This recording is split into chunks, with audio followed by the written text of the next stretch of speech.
vibe. It's very modern, and I'm thinking to myself, it still has that signature intro. It's so nostalgic. I'm gonna go with the old school. Let us know who you're gonna be voting for, and give us the reason why. Nice. I'd like to know why you like what you like. And of course, if you are tuning in for the first time, get on the hashtag Morning Fix. We want to say good morning to you in true Morning Fix style. Kisumu 102.1, Eldoret 102.7, Nakuru 97.7, and 963 in Nairobi. We're going to be giving you a traffic update shortly, and of course, looking at this conversation on how you voted. You have said yes or no, but we also want to understand why teachers and parents are clashing. But the person that has to fork out the money is the one that's feeling that pain the most. And of course, it's all about new uniforms for junior high students so that they can be distinguished from others. Some parents are saying that parents should be protected from exploitation due to the high cost of school uniforms. It is about, what, 25,000, a full kit. Yikes. If you're going to get a blazer, if you're going to get pants, and maybe 2 pants to make sure that the kid is sorted for 5 days a week. 2 blouses, a tie perhaps.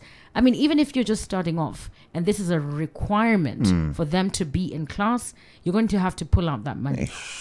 And if you are in a position where you cannot afford it, you have to justify, and it's an entire process. But these are the challenges and the growing pains of this new system. Is it an unnecessary burden? What you have to say is on the timeline. Plug in. We roll it over to the nation every single morning so that you can let us know what you think. Anyway, one of the things that I love is convenience. And when it comes to receiving your paper at your convenient time, the e-paper offers special characteristics, among them being available by 2 a.m. every single morning, optimized on your Android and iOS apps, and simple access to archives. So if there's a story you want to revisit, all you need to do is get your e-paper. Do you have yours?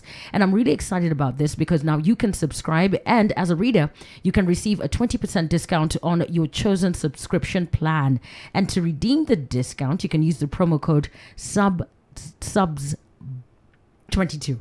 Let me say that again, SUBS22, SUBZ22. And of course, this is going to be an amazing transition, a major shift, because we are busy. We're looking for convenience and efficiency. And of course, you can get all your news that is trustworthy, trusted, and of course quick news at your fingertips. And it's all about that e-paper that you can get. I'm going to be telling you in the next hour how you can subscribe if you want to sign up to log in and register, and how you can read your paper at your convenience. I've got details of that. I've told you as early as 2 a.m. you can get the dailies, the 411 on what's happening in and around your city. I've got details of that. It is the Nation Media Group e-paper, and of course we want to make sure that you subscribe. It is a beautiful morning. We've got traffic coming up next. Absolutely. And there's a request here from Clarence. He wants to listen to Sean Kingston's Beautiful Girls. Says he hasn't listened to that one in a while. That's it. That is a really super one, courtesy of Clarence right there. And it just brought me thinking, Beautiful Girls. This song is one of those songs.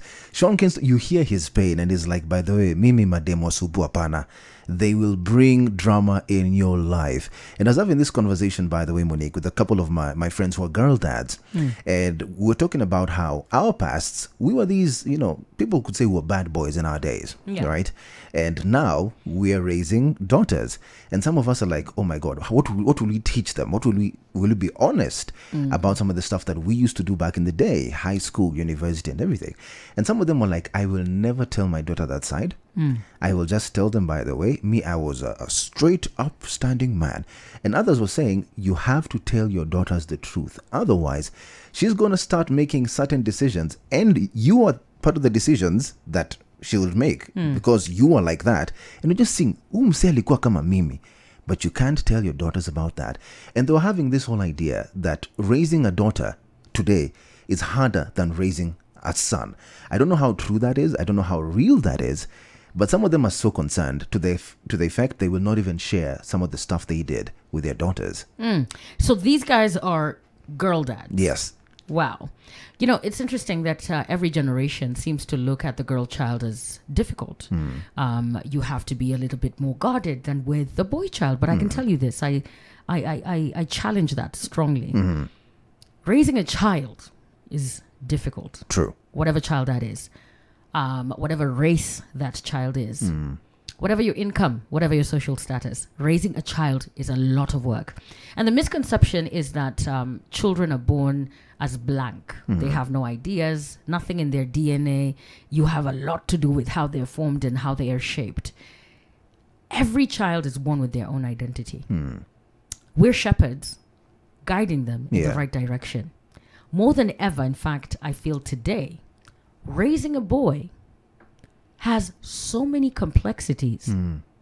Whether you're a single parent, single mother or single father, whether you've got a nuclear family unit, whether it's the grandparents raising the boy seems to need a little bit more TLC. But based on how you were raised, whether you had sisters, whether you had brothers, or your idea of what a woman is, you may look at her as delicate. Yeah. She needs extra protection. What about the boys? That's true.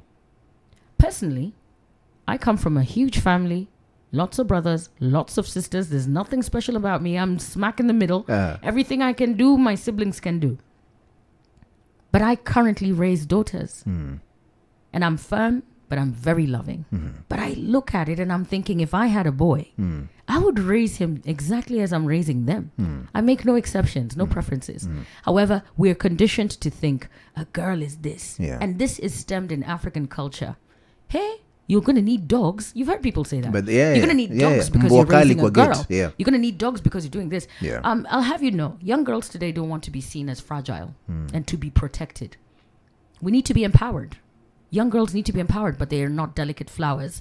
You have to treat us a little differently, make exceptions for us. Open those doors because these little girls turn into strong women in spaces where are reserved for men.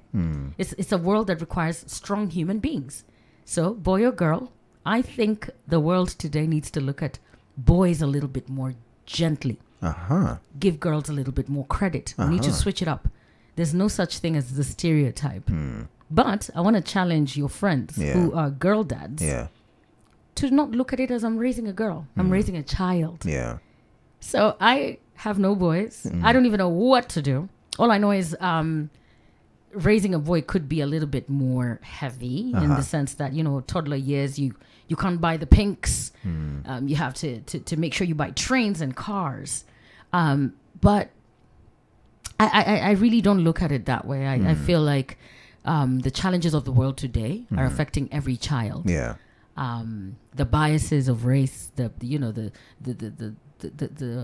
challenges of having a background of lack. It's family to family, not really boy or girl. So I just think it's a great conversation to have, depending on what you're raising and why. And I think this didn't come to you up until you were raising a girl. And for me, one of those things, because I like the train of thought, and even before I became a dad, I had this whole idea that I want to raise my kid, whether it's a girl or whether it's a boy, with honesty about my life. I want to raise them secure, all of them. I want to create an environment for them to grow into their own personality, without imposing my own personality on them. But one thing that I knew I wanted to do is to raise them authentically. If they ask me, how is it for you growing up? I be as honest as possible with them, not hiding things because, this guy shouldn't know this or this chick shouldn't know this. If you come to me as a father and you say, by the way, how was this experience for you? I'm going to give it to you real. And raising them with confidence and without a fear of the world will crush you because you're a boy or you're a girl. So some of those friends of mine, it's difficult conversations because they look at their past and they think if they're to open up, it's going to bring shame and they'll be looked at like, oh, why did you do that stuff when you're growing up? So that whole aspect for me can also affect how people raise a boy or a girl. Exactly what you said. I think we're saying the same thing in terms of your experiences with women. What you consider women to be is what you'll try to see your little girl as. And you could be a contrast of what you felt was unfair for that particular gender. If you were treated harshly as a young boy and you had sisters and there was a lot of favoritism for your sisters, then you may, naturally. If we're curious about humans, everything that we do is written. Is written on how we behave, how we interact socially. So even how we parent has a lot to do with the print of what we experienced. Moving forward, I think I'd like to add that I really love how Nameless has been running his home as a father blessed with girls only. And he's been very open about this. He's talked on platforms. I remember when Nation Media Group had the Man Cave. And he was speaking about how people were saying things like, a man needs a son.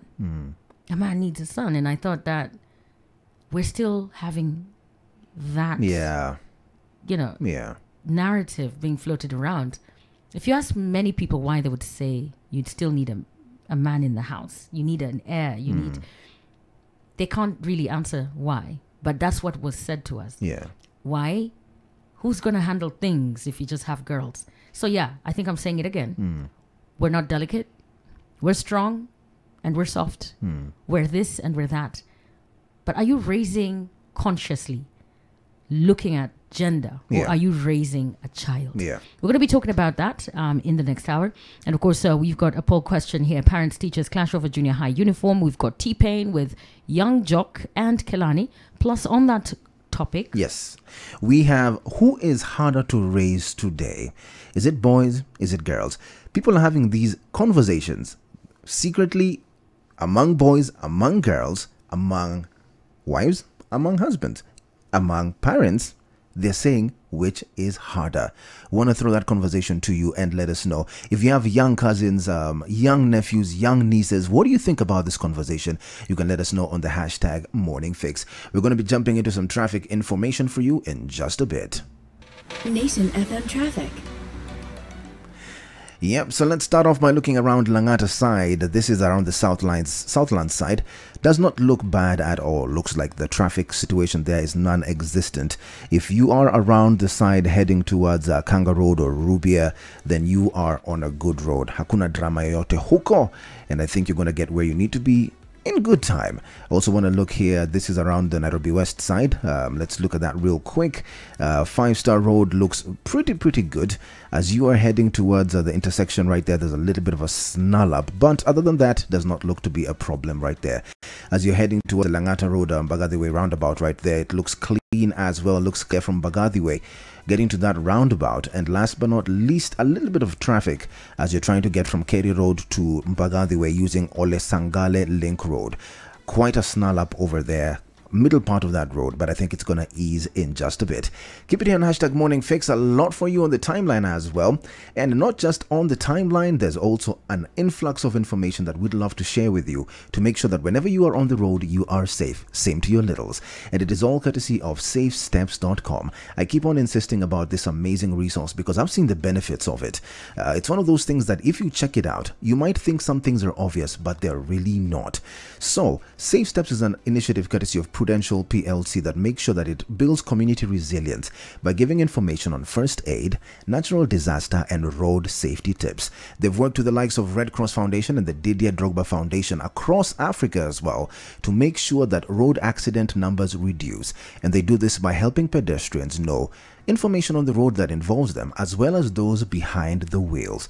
And for the little ones, they are not left behind with Safe Steps Kids, using cartoons as great resources to teach our little ones how to cross the road, the importance of wearing a helmet when they're on the bike, and also first aid tips for them as well. It's important. Check it out today, safesteps.com, and have that resource and share it. Nation FM.